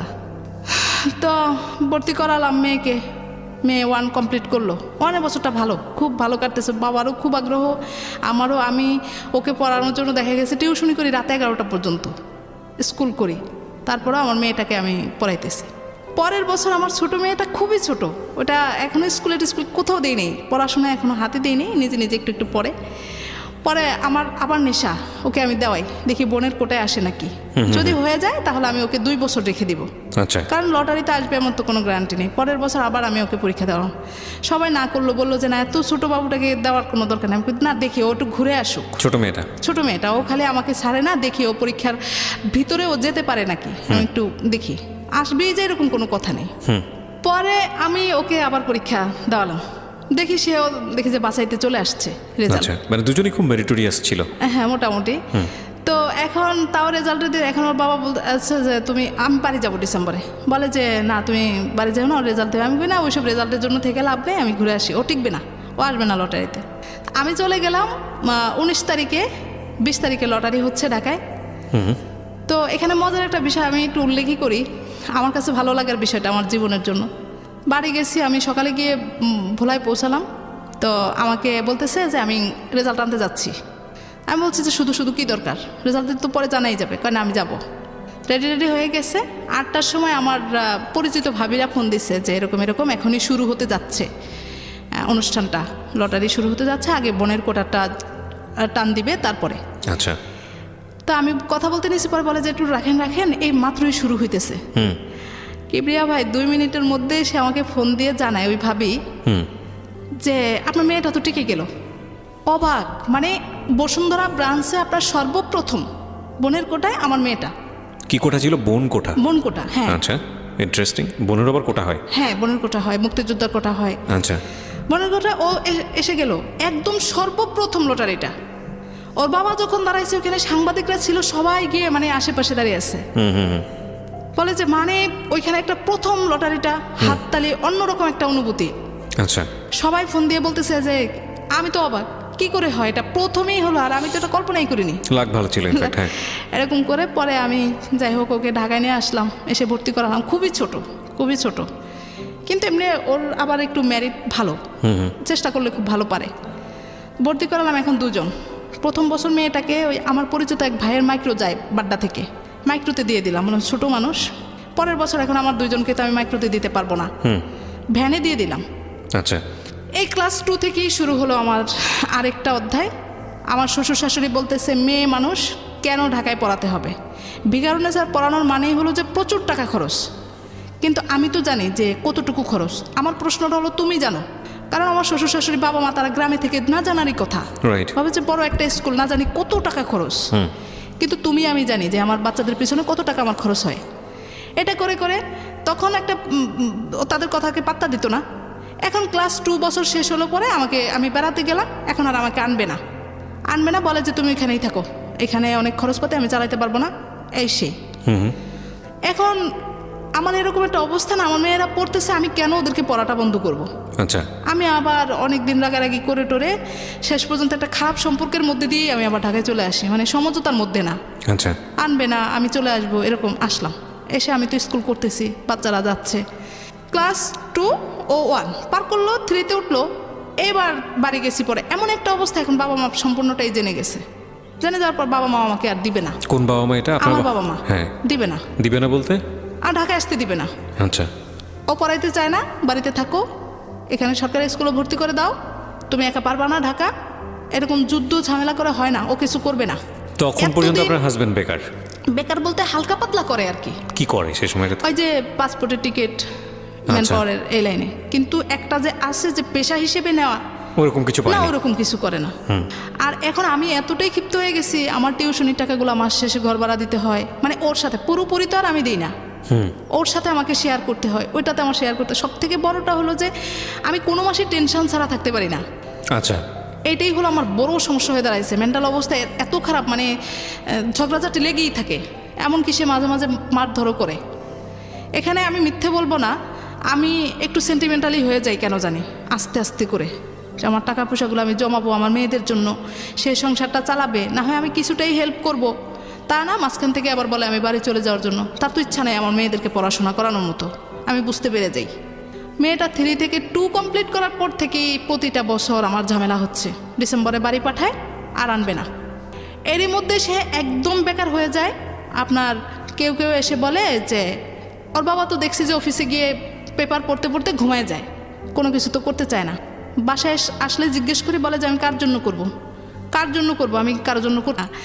তো এখন আমি দেখলাম যে আমাকে না, একটু বলেন তো, আপনার তো বিয়ের আগে এরকম একটা কথা ছিল যে ঢাকা শহরে জায়গা আছে কিন্তু বাড়ি করেনি, ওই জায়গাটা কোথায়? না ওটা নাই। ওটা জানলেন কবে আপনি? এটা জানলাম বিয়ের বছর দুয়েকের মধ্যেই আমি জেনে গেলাম। কিভাবে জানলেন? জিজ্ঞেস করলাম বারবারই, বললাম তো ও সত্যিটাই বলে দিল, বললো যে না আসলে আমার কিছুই নেই। আমি বলছি যে তাহলে আমার শ্বশুর কেন বললো? বলে যে বিয়ে শাদীর ক্ষেত্রে এরকম বলা হয়। আপনি আপনার বাবাকে গিয়ে প্রশ্ন করলেন না? বিয়েটা তো অ্যারেঞ্জ ম্যারেজ ছিল। হ্যাঁ, বাবাকে গিয়ে প্রশ্ন করছি, তারপর থেকেই তো ঝামেলা শুরু। সেক্ষেত্রে তো আপনাকে আরো বেশি করে সাপোর্ট করা উচিত আপনার বাবা মায়ের। না সাপোর্ট বলতে তুমি চলে আসো। চলে আসো বলতে মানে ওকে ডিভোর্স তুমি, দিয়েছে? হ্যাঁ তুমি আমাদের কাছে থাকো। এই সাপোর্টটা ছিল, মানে ঠিক আছে তাহলে ওকে ছেড়ে দিয়ে তুমি জি, চলে আসো। জি, জি। কিন্তু আপনি তো সেটা করবেন না। না না আমি সেটা করব না। কেন করবেন না? এখানে করব না, আমি আমার সন্তানদেরকে ঢাকায় রেখে পড়াবো, আমার মতো যেন তারা না হয়, তারা ভালোভাবে পড়াশোনা করবে। মানে আমি আপনাকে যে গ্রামে কনজারভেটিভ এনভায়রনমেন্টের মধ্যে বড় করেছে সেরকম যেন তাদের জীবনটা না, না না, হয়। না। Okay fine. এটা। আপনার হাজবেন্ড সম্পর্কে যে ইনফরমেশনটা পেলেন দুপুরবেলা অন্য কারোর সঙ্গে সে আড্ডা দেয়? অন্য ছেলে মানুষের সঙ্গে, কোনো মেয়ে মানুষের সঙ্গে না, বন্ধু বান্ধবদের সঙ্গে। তো এখন আমি দেখে শুনে এবার আমার বাবার সাথে তো এগুলো শেয়ার করতে পারবো না, আম্মার সাথে শেয়ার করলাম। বললাম আম্মা তাকে এভাবে রাখা যাবে না, বাইরে পাঠাবো। তো বাইরে পাঠাবো কিভাবে কি?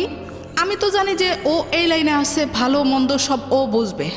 আমি বললাম যে এরই মধ্যে আমি যে আমার গলার যে হারটা আমার ছোটো খালার কাছে ছিল, সেই গলার হারটা পরবর্তীতে জাপান যাওয়া হলো না, ওইটা বিক্রি করে আমি আমার বড় ভাইটাকে দেই, বলে যে আমাকে কিছু একটা করে দে, তো আমার জন্য একটা জায়গা রাখে আমাদের ওইখানে। আচ্ছা। আমার ভাগ্যটা এতই ভালো বলবো নাকি, কিছুদিনের মধ্যে জায়গাটার দামটা বেড়ে যায়। আমি বললাম ভাই তুই সাইড থেকে জায়গাটা বিক্রি করে আমাকে একটা ভালো জায়গা, একটা করে একটা জায়গা নিয়ে দে, যাতে আমি একটা বাড়ি টাড়ি তৈরি করতে পারি। তো ওই টাকায় তো আর হবে না, মাত্র 2% জমি, 2% জমি সে আমাদের ওইখানে কিনলো। তো কেনার পরে এ রইল এটুকুই আমার সংসার জীবনের সঞ্চিত টাকা বা যাই বলি সম্পদ এই।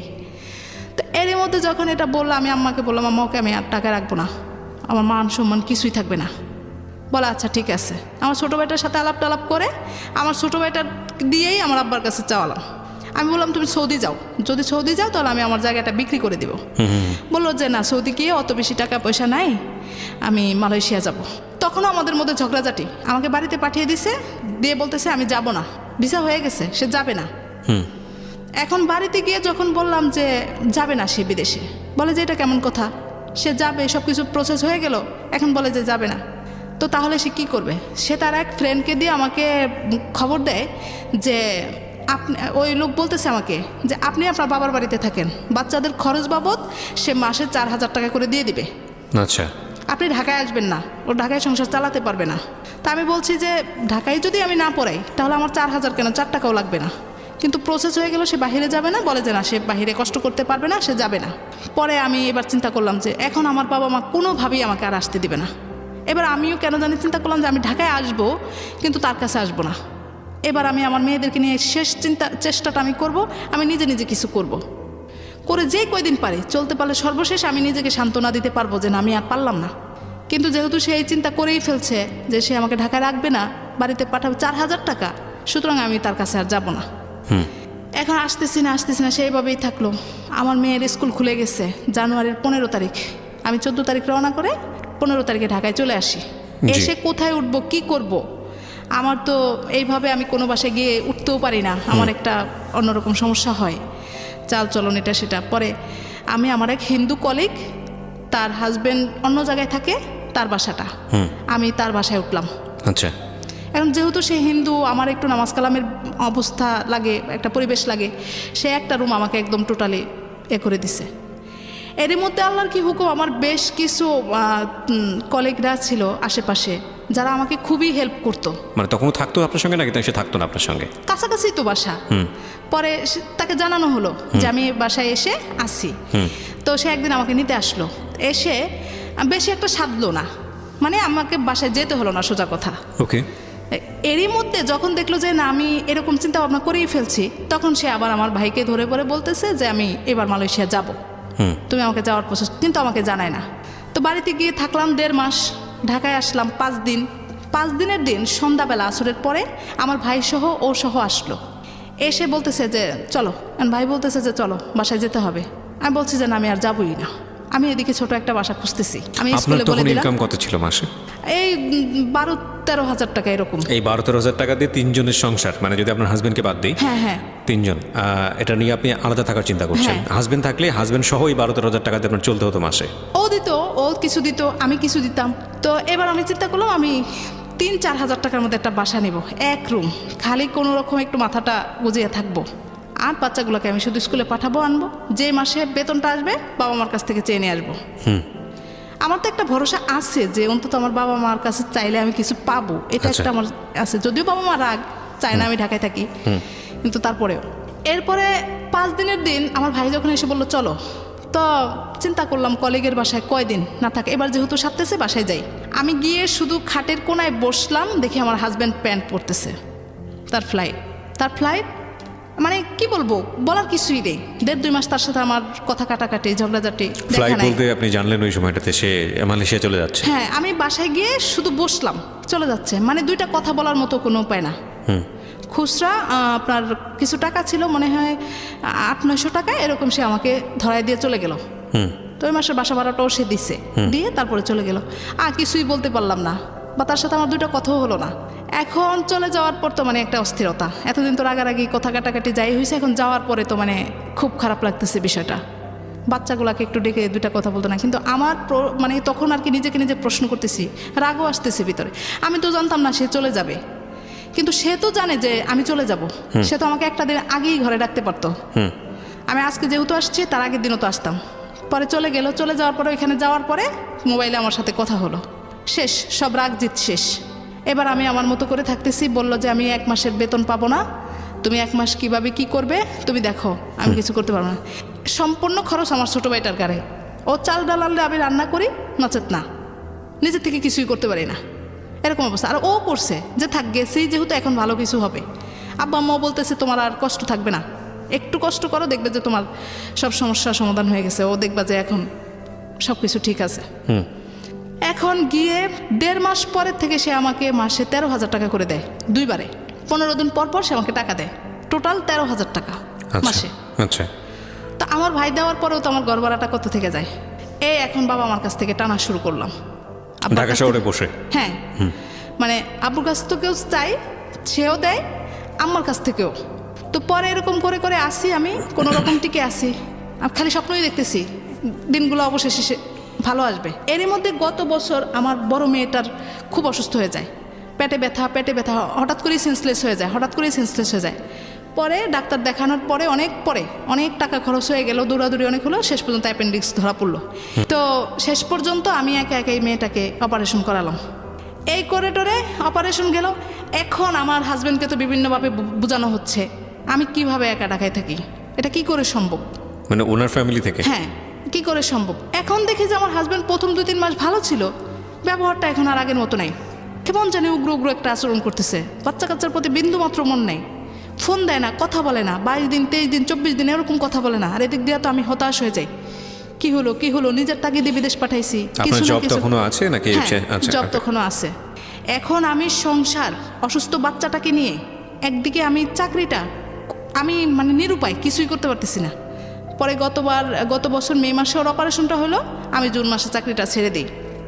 দিয়ে এখন ডাক্তার বলতেছে যে ওকে 6 মাস বেড রেস্ট, কোনো নড়াচড়া করা যাবে না। এদিক দিয়ে আমি আরেকটু বলি, ও যাওয়ার পরে আমি তো এলাকায় দীর্ঘদিন, তো সবাই মোটামুটি সম্মানের দৃষ্টিতেই দেখে, যেহেতু আমি একজন টিচার মানুষ আর আমি ওইভাবেই থাকি। ও যাওয়ার পরে দেখি যে ওর বন্ধুরা বেশ কিছু লোকজন আমাকে ফোন দেওয়া শুরু করে, ইস্যুটা কি ব্যাপার, আপনার হাজব্যান্ড কোথায়, তার কাছে তো টাকা পাবো, হ্যাঁ কাজ ছিল, না বলে কোথায় গেল, এরকম ধরনের কথাবার্তা বলে। সব কিছু হিসাব নিকাশ করে তখন আমি দেখলাম যে না, আমাকে এলাকায় থাকা যাবে না, কারণ হলো আমার বাচ্চাটা অসুস্থ, আমাকে তো এখানে বাসা ভাড়া দিতেই হচ্ছে। আমি বললাম যে না, আমি এবার দেখি বসুন্ধরায় ছোট একটা বাসা পাই কিনা। আল্লাহর কি হুকুম, একদম স্কুলের কাছাকাছি আমি 1 রুমের একটা বাসা পেয়ে যাই। 2 বাচ্চাকে নিয়ে আমি উঠলাম। এদিক দিয়ে সে আমার সাথে মোটামুটি যোগাযোগ বন্ধ রাখে, মন চাইলে কথা বলে, মন চাইলে টাকা দেয়, এরকম অবস্থা করে।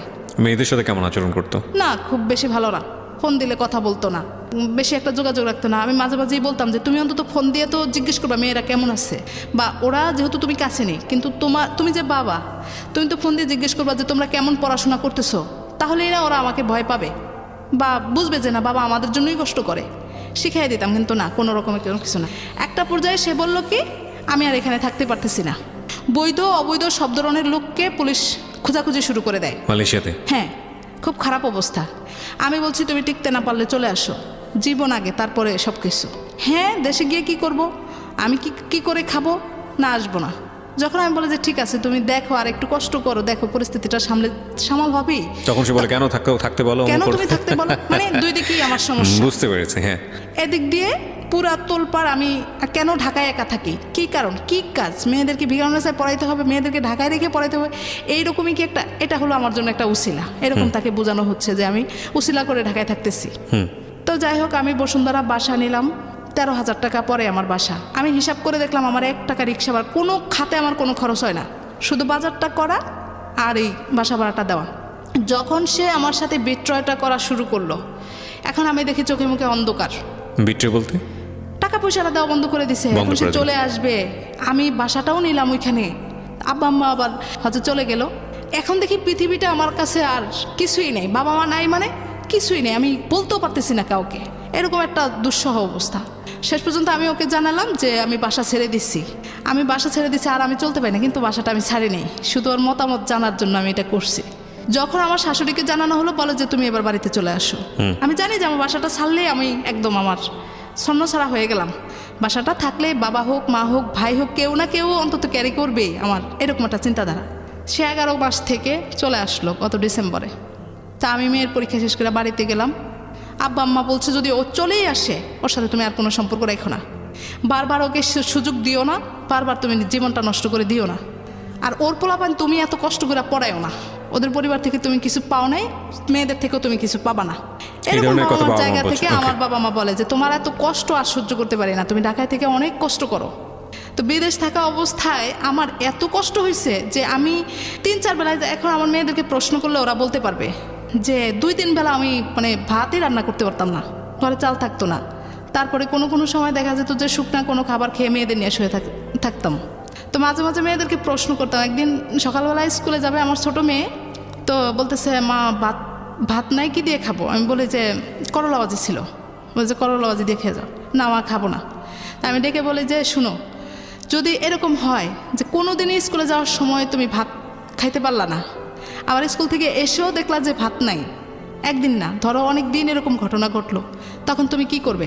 চলো আমরা বাড়িতে চলে যাই, তোমার দাদা বাড়িতে থাকলে তো আর খাওয়া দাওয়ায় কষ্ট হবে না। বলে না মা, কষ্ট করব কিন্তু ঢাকায় থাকবো, মা এখানে পড়াশোনা করব। তো আমাদেরকে ভাত দিও না, কিন্তু এখান থেকে নিও না। দুইজনের একই কথা, কোনোভাবেই তারা রাজি না। পরে যাকে এভাবে করে, মানে ওদের উৎসাহটাতেই আমি আরও বেশি উৎসাহিত হচ্ছি। ওরা ছোট মানুষ, ওরা যদি থাকে আমি কেন পারবো না? এরকম করে করে থাকতেছি, খুব কষ্ট। কিন্তু এই কষ্টগুলো আমি আমার হাজব্যান্ডের কাছে প্রকাশই করতে পারলাম না। সে মেনেই নিল না, বলে যে হ্যাঁ আমি টাকা দিছি। 11 মাসে সে আমাকে 1,30,000 টাকা দিছে। সেখানে আমার বাসা ভাড়াটাই ছিল 13,000 টাকা। তারপরে বাচ্চাদের খরচ, আমার 1 বছরে প্রায় অনেক টাকা খরচ হয়। সেই টাকাগুলা বিগত দিনে আমি বেশ ঋণী ছিলাম, অনেক টাকা ঋণ ছিলাম, খুবই কষ্ট, কিন্তু কাউকে বুঝতে দিতাম না। তো এখানে বেশ কিছু মানুষের অবদান আছে। আমার একজন কলিগ আছে বসুন্ধরায়, তার হাজব্যান্ড ওসি এখন বর্তমানে, এতটাই হেল্প করতো, মানে দেখা যেত যে দিনের প্রতিদিনই আমার বাসায় তরকারি পাঠিয়ে দিত মেয়েদেরকে, মানে যে সময় যেটা সুযোগ সুবিধা এটা সেটা। আর কিবরিয়া ভাই, আমি আপনাকে একটা কথা বলি, যে সবাই তো শুনতেছে, এই জন্য বলতেছি যে আমার বড় মেয়ে যখন স্কুলে ভর্তি হয়, তখন ভর্তির সময় আপনার প্যাকেজে ড্রেস দেয়, আপনার টোটাল ড্রেসটা প্যাকেজে কিনতে হয় 1-এ যারা ভর্তি হয়। তো ওকে আমি 2 ড্রেস থাকে ওইখানে, 2টা করেই থাকে সব কিছু, জি, তো কিনে দিলাম।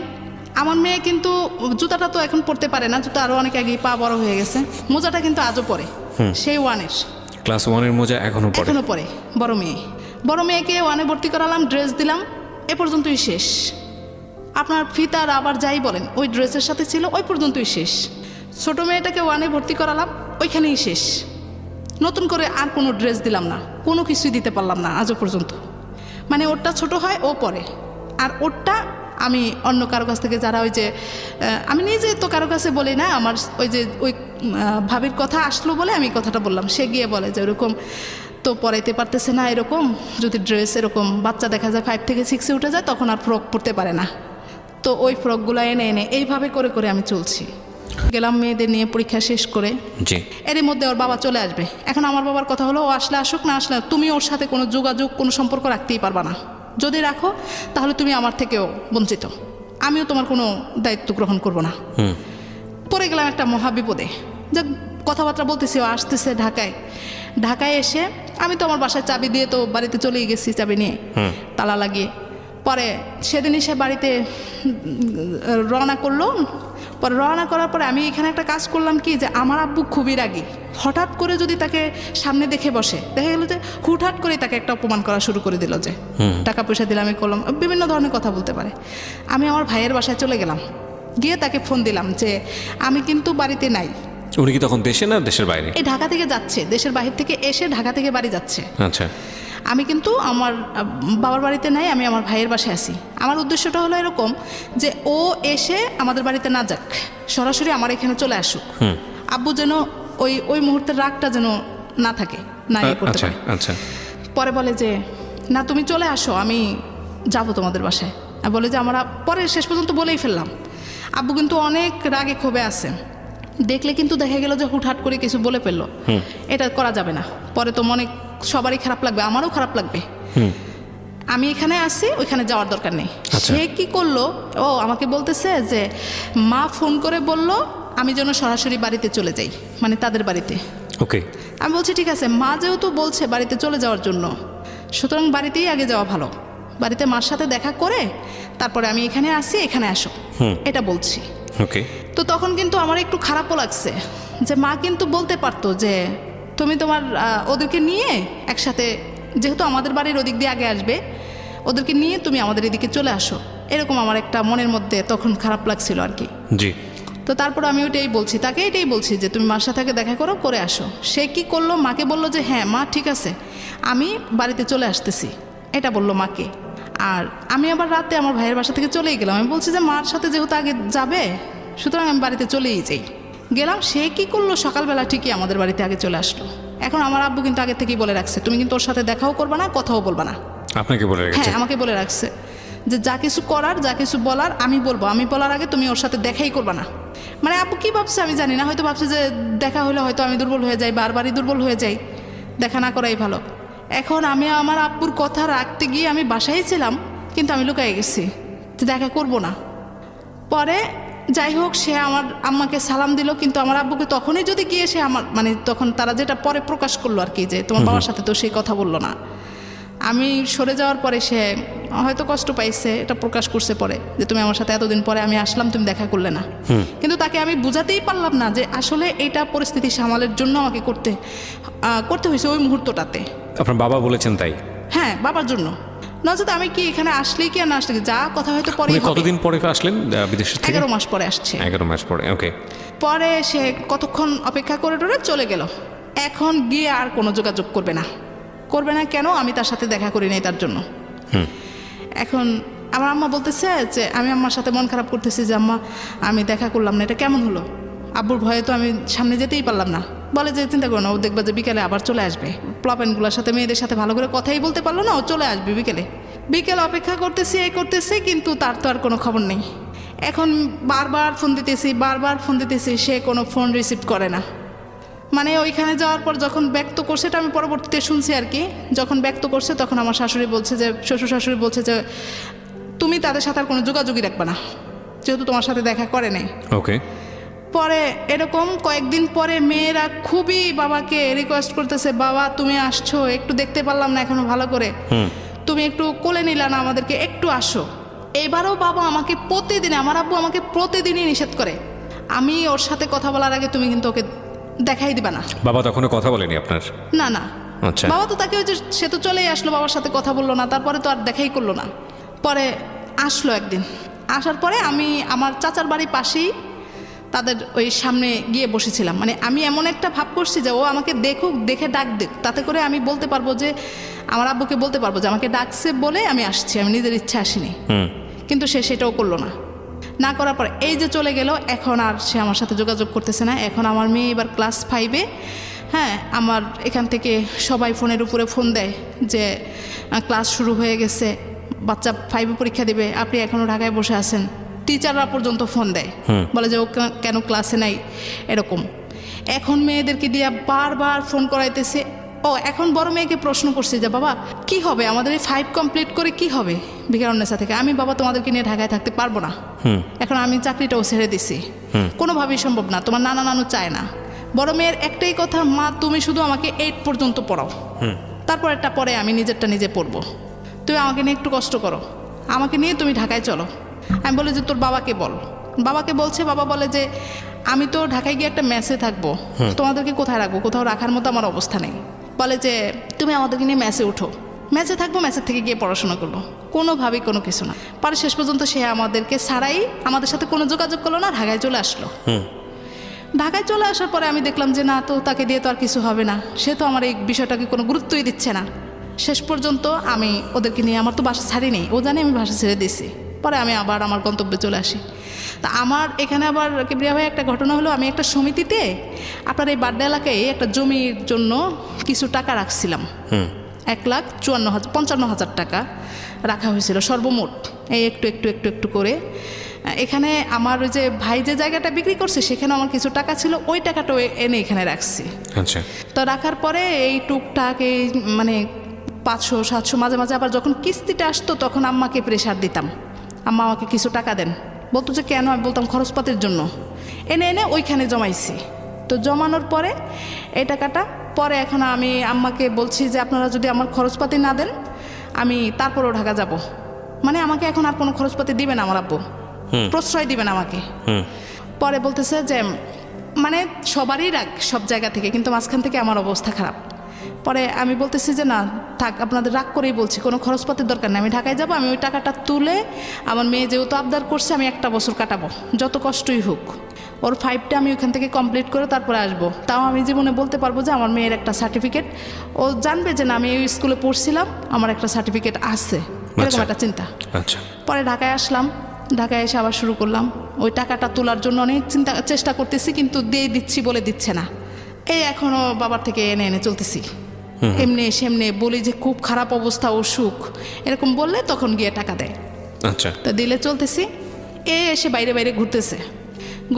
আমি তার এক আত্মীয়কে দিয়ে তাকে জিজ্ঞেস করালাম যে সে কী করবে, সে কি এরকমই থাকবে? বলে যে তাকে সময় লাগবে, সে বিদেশ থেকে আসছে, কী করবে এখন?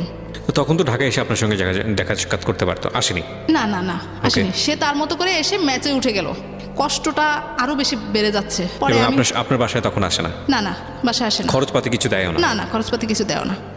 যখন আমি ওই সবাই বলতেছে যে তুমি যে আপনি যে বাচ্চার কাছে নিয়ে যে কষ্ট করেন, বাবা হিসেবে তো আপনি আইনের সহায়তা নিলেও কিন্তু সে বাচ্চাদের খরচপাতি দিতে হবে, ডেফিনেটলি দিতে হবে। যখন এগুলো বললো তখন আমি চিন্তা করলাম তাকে আগে জিজ্ঞেস করি কাউকে দিয়ে যে সে আসলে কি করবে। বলানোর পরে বললো যে আমাকে সময় দিতে হবে। তো সময় দিতে দিতে প্রায় 1.5 মাস সময় দিয়ে দিলাম। দিয়ে দেওয়ার পরে এইবার আমি বলছি যে না আমি আইনের সহায়তা নিব। আমি আর কত সালের দিকে এটা? কত সালের দিকে এটা হলো? এই যে এই জানুয়ারিতে, 2018 সালে। হ্যাঁ 2018 সালের জানুয়ারির কথা বলতেছি। ওকে। পরে আমি জিজ্ঞেস বলতেছি ভাই সে যদি সংসার না করে আমি কিন্তু আইনের সহায়তা নিব। আইনের সহায়তা নিলে আমার বাচ্চাদের খরচপাতি কিন্তু দিতেই হবে। আমি 2-4 জনের সাথে কথা বলছি। পরে বলে যে তাকে জিজ্ঞেস করলো, পরে বলে যে আমি কি সংসার ছাড়তে চাই নাকি, আমি তো সংসারে যেতেই চাই, আমি যা পারি তা দিব, যেমন পারি তেমন দিব। পরে একটা পর্যায়ে কথাবার্তার মাধ্যমে সে বলল যে আমি যেভাবে করে চালাই তোমাকে সেভাবেই চলতে হবে, যদি বলেন তাকে যে যদি সেভাবে চলতে পারে তাহলে আমি তাদেরকে ঢাকায় রাখবো। আমি বললাম যে আলহামদুলিল্লাহ, খালি শুধু আমার বাচ্চা দুটাকে একটু পড়াইলেই হয়েছে, আর কোনো কিছু দরকার নেই। এই করে সে একটা পর্যায়ে ওই তার ভাই সহ আমাকে বাসায় নিয়ে উঠাই দিয়ে আসলো তাকে। তো মোটামুটি চলতেছিল 1টা মাস খুব ভালো। সে যাই ইনকাম করছে আমার হাতে নিয়ে দিত, বলতো যে তুমি এটা কি করবে করো, ওইটা কি করবে করো। মোটামুটি ভালোই চলছে। এরপর থেকে আবার শুরু হয়ে গেল। আমি ওইখান থেকে ওই জমির টাকাটা শেষ পর্যন্ত তুলে আনলাম, এনে তার হাতেই দিলাম। পরে আমি বললাম যে তুমি তো তোমার পিছনেই তো আমার গহনাকাটি যেটুকু টুকটাক ছিল সব বিক্রি করে দিলাম, ছেড়ে দিলাম, আমার কিছুই নেই। জমির টাকাটাও তুলে নিয়ে আসলাম, সর্বনিঃস্ব, একদম নিঃস্ব হয়ে গেলাম আমি। পরে সে বললো যে তোমাকে কিছু টাকা দিলাম, তুমি টুকটাক একটু কিছু কিনে নাও। তো আমি ছোটোখাটো একটু গহনা কিনলাম। গত মাসে সে ঘর ভাড়া দিবে না, এখন টোটালি সে বাদ দিয়ে দিল, কোনো কিছু খরচ দিবে না। পরে কি করব, বাড়িওয়ালা টাকা চাওয়া শুরু করলো। তো পরে দিলাম, দিয়ে বললাম এটাকে রাখো, রেখে অন্তত ঘর ভাড়াটা দাও, তারপরে তুমি আমার জিনিসটা এনে দিও। এনে পরে বাচ্চাদের কোচিংয়ের টাকা দিলাম, ঘর ভাড়া জিনিস দিলাম। এনে দিও বলতে মানে ঘরটা বিক্রি করে দিলেন? আপনার হাজবেন্ডকে যদি আমি আজকে এখানে পেতাম তাহলেও তার হাজারটা রকমের কমপ্লেন থাকতো আপনার বিরুদ্ধে, ব্যাপারে কোনো দ্বিমত নেই। আপনার কোনো দ্বিমত আছে? না। আপনার অনেক অভিযোগ থাকতো। জি। মোটা দাগের অভিযোগ প্রথমত যেটা থাকতো, আমি যেটা মনে করি সেটা হচ্ছে আপনি তার কথা মতো চলেন না। কারণ সে আপনাকে বলেছে বাড়িতে যাওয়ার জন্য, আপনি যাননি। কারণ সে আপনাকে বলেছে যে সন্তান মানুষ করার জন্য এইভাবে মানুষ করতে হবে, আপনি সেটা শোনেননি। এবং এসবের বাইরে আমি যেটা মনে করি যে আপনি অভিযোগ আনার জন্য শক্তিশালী অভিযোগ, যেটা সাধারণত মেয়েদের ক্ষেত্রে হয় যে অন্য কোনো মেয়ের প্রতি তার আগ্রহ আছে, কিংবা সে জুয়া খেলে, কিংবা সে ড্রাগ নেয়, এই জাতীয় কোনো কমপ্লেন তো না, আপনার জায়গা না, থেকে? এই জাতীয় কোনো কমপ্লেন নেই। আচ্ছা, তাহলে এই জায়গাটা থেকে আমি যেটা বলি, আমার যেটা মনে হয় যে আসলে আমার লিসনাররাও হয়তো এই কথাগুলোই বলবেন, সেটা হলো যে এই যে সমস্যাটা, এটা খুব মিউচুয়ালি সমাধান করা সম্ভব। এটা খুবই সম্ভব। আপনার বাবা বা আপনার মা আপনাকে যে কথাটা বারবার বলছে, সেটা তাদের জায়গা থেকে, হ্যাঁ আপনি হয়তো অনেক বেশি তাদেরকে বলেছেন, অনেক বেশি তাদের কাছ থেকে হাত পেতেছেন, যে কোনো প্রয়োজনে তাদের কাছে গিয়েছেন, সেই জায়গা থেকে তারা হয়তো অনেক বেশি অতিষ্ঠ হয়ে গিয়েছে। আপনার বাবাও অনেক রাগী মানুষ, আপনি যেটা বলছিলেন, সেই জায়গা থেকে তারা বলেছে যে ঠিক আছে, ওকে বাদ দিয়ে দাও, ওকে বাদ দিয়ে তুমি চিন্তা ভাবনা করো, তোমার জীবন এখন তোমার মেয়েকে নিয়ে, কিংবা তোমার মেয়েকে ওদের কাছে দিয়ে দাও, তুমি চলে আসো, আমাদের মেয়ে আমাদের কাছে থাকো। এটাই তো আপনার মূল কথা। আমি কথা বলার আগে আপনি আমাকে বলেন, আপনি এখন কি চান? আমি সর্বোপরি যেটা চাই সেটা হলো যে আমার মেয়েরা পড়াশোনা করুক। আচ্ছা, ওকে। যে যদি কোনোভাবে। এখন সেটা সম্ভব না হয়, আমি জানি আপনার মেয়ের পড়াশোনার জন্য যদি এরকম সুযোগ আসে যে আপনার হাজব্যান্ডকে ডিভোর্স দিয়ে দিতে হবে এবং তারপর আপনার মেয়ের পড়াশোনাটা এস্টাবলিশড হয়ে যাবে, আপনি সেটাও করবেন। আপনার কথা শুনে যেটা আমার কাছে মনে হয়েছে, হ্যাঁ, আপনি আপনার মেয়ের জন্য যে কোনো বড় ধরনের স্যাক্রিফাইস করতে রাজি আছেন। হ্যাঁ। কিন্তু যদি এটা না হয়, ধরেন কোনো দিক থেকে আপনি পারলেন না, আপনার নিজেরও চাকরি নেই, আপনি যেটা বললেন জব নেই, এখন আপনার হাজব্যান্ড তো সাপোর্ট করছেই না, তো সেক্ষেত্রে আপনি কী করবেন? আমি যতদূর বুঝি যে আপনার বাবার সামর্থ্য আছে আপনাকে সাপোর্ট করার, আপনার দুটো মেয়েকে পড়াশোনা করানোর মতো, কিন্তু তারাও সেটা করবে বলে আমার মনে হয় না। করবে না। তাহলে আপনি কি করবেন? না, আমি সেক্ষেত্রে আমার বাবা মার কথাও শুনবো না, কিন্তু আমার এই বিষয়টার পরে আমার সংসারেও থাকার কোনো ইচ্ছা নেই। ফাইনালি ক্ষতি হচ্ছে এই দুটো মেয়ের। আমি যেটা বুঝি যে আপনাদের এই সমস্যা বেসিক্যালি ক্ষতি করছে এই দুটো মেয়ের ভবিষ্যৎ, ঐশী এবং ওহির। হ্যাঁ, এবং আপনার হাজব্যান্ড হয়তো তার জায়গাটা থেকে, এবং একদম খুব সহজ একটা কথা বলি, যেটা একদম বুক সিলেবাস সব কিছুর বাইরে, রেডিও সব কিছুর বাইরে এসে, পুরুষরা স্বভাবতই কর্তৃত্বপরায়ণ। এটা আমাদের সামাজিক স্ট্রাকচারের কারণেই। হ্যাঁ, একটা যেটা বুঝতে পেরেছি, যদিও আপনি আপনার জায়গাতে শতভাগ সঠিক আপনার কথা অনুযায়ী, আমি যেটা বুঝলাম যে আপনার পুরো এই সংসার জীবনের কত বছর হলো? 13 বছর শেষ। 13 বছরের সংসার জীবনে তার তেমন কোনো কর্তৃত্ব ছিল না, যেটা মনে হয়েছে। এবং সে কর্তৃত্ব খাটাতেও পারেনি, কারণ তার ইকোনমিক সেই ধরনের সামর্থ্য ছিল না। সে যদি পুরো পরিবারের ভরণ পোষণটা ঠিকমতো দিত, তাহলে সে তার কথায় অনেক কিছুই হয়তো হতো। যেহেতু সেটা সে পারে নাই, সেরকম সে কর্তৃত্ব খাটাতে পারে নাই। আর বেটার অপশন হিসেবে সে বারবার বেছে নিয়েছে তার নিজের জায়গাটা, তার নিজের বাড়ি। তার বাড়িতে কি কি আছে যেখানে গেলে আপনি যে সাপোর্টটা পেতে পারেন, আমি এটা একটু জানতে চাই। খুবই সুন্দর একটা প্রশ্ন করছেন আমাকে, এই কথাটাই আমি বলতে চেয়েছিলাম যে আমি যদি দেখতাম যে আমার হাজব্যান্ডের একটা নিজস্ব থাকার জায়গা, বা তার স্ত্রী সন্তান গিয়ে যে কোথাও একটা পা ফেলবে সেরকম জায়গা যদি থাকতো, তাহলে আমি ঠিক চলে যেতাম। ওটা নেই না, তার এবং তার স্ত্রী সন্তানদের কোনো অস্তিত্বই ওখানে নেই। খুব স্বাভাবিক, আপনি যেখানে থাকবেন না সেখানে কর্তৃত্ব প্রতিষ্ঠিত হবে না, এটাই স্বাভাবিক। সেটাই। ইভেন নিজের জমিও যদি বর্গা দিয়ে দেন বছরের পর বছর, সেটা নিজের জমি থাকে না। তো আমি একটা জিনিস আপনাকে বলি, এইখানে ভুলটা আপনার না, এখানে আপনার বাবা মার ভুল। এগুলো আপনি জানেন, আমি আপনাকে যে কথাগুলো বলবো এগুলো সবই আপনি জানেন। আপনাকে পাত্রস্থ করবার আগে তাদের উচিত ছিল নিজের জায়গাটা থেকে সমস্ত কিছু খোঁজ খবর নিয়ে আপনার ভবিষ্যৎটা কোন দিকে যাবে সেটা নিশ্চিত করা। এবং আপনার হাজব্যান্ডের জায়গা থেকে যদি আমি কিছু বলার থাকে, আমি অবশ্যই তার জায়গা থেকে নিজেকে অনুভব করার চেষ্টা করছি, যেহেতু সে অর্থনৈতিকভাবে রোজগার করেন না, তেমন একটা পজিশনে নেই, এবং সে যে চেষ্টাটা কম করেছে সেটাও বলবো না, দেশের বাইরে এসে গিয়েছে, ওখানে স্টেবল করতে পারেনি। আমাদের সরকারি জবের বাইরে, বিশেষ করে গভর্নমেন্ট জবের বাইরে কেউ যদি বিজনেসের কথা বলেন, বিজনেসের সেক্টরটা হয়তো একটু আলাদা, ম্যাক্সিমামই সেখানে সাকসেস করতে পারেন, বিষয়টা এরকম না। আর বাকি যে টুকটাক জব, এই যে ধরেন এখানে কিছু ওখানে কিছু, কিছুদিন থাকা, এই জবগুলো খুবই আনস্টেবল। এবং এই জবগুলোর ক্ষেত্রে সবাই যে খুব ভালো সাকসেস করতে পারেন বিষয়টা এরকমও না। এরকম হয় যে খুব ভালো একটা অবস্থার মধ্যে ছিলেন, কিন্তু তারপরে দেখা গেলো সে জবলেস অবস্থায় বছরের পর বছর মানুষের কাছে হাত পাততে পাততে লোক সমাজে মানে মুখ দেখানোর অবস্থা নেই, এরকম অবস্থায় মানুষ চলে আসে। আপনার হাজব্যান্ডের ক্ষেত্রে আমি যেটা মনে করি যে হয়তো বা এরকমই হয়েছে, হ্যাঁ, তার লাক ফেভার করেনি। তবে এটা ঠিক, যখন আমি দেখলাম যে সে বিদেশ থেকে এসে আপনার বাড়িতে গেছে এবং যে আপনার সঙ্গে দেখা করতে চেয়েছে, আপনার বাবা সেখানে খুব কড়া ছিলেন যে না, তুমি আমার সাথে কথা না বলে তুমি ওর সাথে দেখা করতে পারবে না, এটা ঠিক হয়নি। এটা ঠিক হয়নি। আমি জানি না যে আমি হয়তো বয়সে তার চেয়ে অনেক বেশি ছোট হব, কারণ বিয়ের পরে আমরা যতটুকু জানি, যেহেতু আপনি তার স্ত্রী, যেহেতু আপনি তার এখনও স্ত্রী, সুতরাং অধিকার কিন্তু তারই সর্বপ্রথম বেশি ছিল। তো সে আপনার সঙ্গে দেখা করতে গিয়েছে, আপনি বাবার কথা রেখে তার সঙ্গে দেখা করতে পারেননি, সন্তানদের সঙ্গেও তেমনভাবে মিট হয়নি। যে সিচুয়েশনই হোক না কেন, এটা তার ইগোতে লাগবে এবং এটা উচিত হয়নি, আমি যেটা মনে করি। হ্যাঁ, আপনার বাবা হয়তো আপনাদের ভালোর জন্যই বলেছিলেন যে একটা সিদ্ধান্ত, একটা এসপার ওসপার না হওয়া পর্যন্ত আসলে আপনাকে আর ওনার সঙ্গে মিট করতে দেবে না। তো এগুলো আমার মনে হয় যে অনেক সময় আপনাদের সম্পর্ক ভালো রাখার ক্ষেত্রে অনেকটা নেগেটিভ হয়েছে। আপনার বাবা তো মোটামুটি বিজনেসের দিক থেকে প্রতাপশালী, যেটা বুঝি, আয় রোজগার ভালো করেন। তো যেহেতু উনি পাত্রস্থ করেছেন, ওনার তো একটা দায়িত্ব ছিল আপনার হাজব্যান্ডকে যে কোনোভাবে হোক একটা আয় রোজগারের মধ্যে ব্যবস্থা করে দেওয়া। ঠিক আছে, বিদেশে গিয়ে পারেননি, পয়সা রোজগার দিয়েছেন, সেটা হয়তো হয়নি, বাংলাদেশে তো একটা ব্যবস্থা করতে পারতো, সেটা কেন করেননি? আমি এখানে একটু বলি যে ও বিদেশ থেকে আসার আগের থেকে তার সাথে আমার সম্পর্কটা ভালো ছিল না। সে এরকম কিছু কথাবার্তা বলছে যে বাংলাদেশে এসে সে আর আমার সাথে দেখাই করবে না। ফাইন, আপনাদের দুজনকে নিয়ে কি আপনার বাবা মা কখনো বসেছে?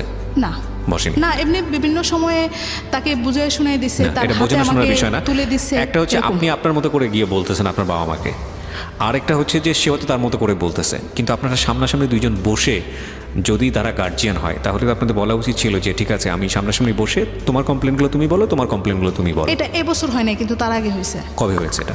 এটা গত আমার মেয়ে যখন ক্লাস 3 থেকে 4 উঠলো তখনও আপনাদের দুজনকে সামনাসামনি বসে আপনার বাবা কথা বলেছে? হ্যাঁ। কি বস, তখনকার রেজাল্ট কি এসছে? তখন বলছে যে বাবা, আমার বাবা প্রশ্ন করছে যে তুমি যদি আমার মেয়েকে এভাবে করে না করো তাহলে তুমি এখন কি করবে বলো। তখন বলছে যে না, আমি আবার সব ঠিকঠাক করে ফেলবো। ফাইন, তো ঠিক আছে। তো এখন বাবা বলছে যে আমার মেয়েটাকে তোমার হাতে আমি আবারও তুলে দিলাম। এটা সমাধান না, তার কোনো কাজের ব্যবস্থা ছিল সেই মুহূর্তে? না, তখন সে তো আমার আব্বু বলছে যে তুমি যদি কিছু করতে চাও টাকা পয়সা আমি দিব।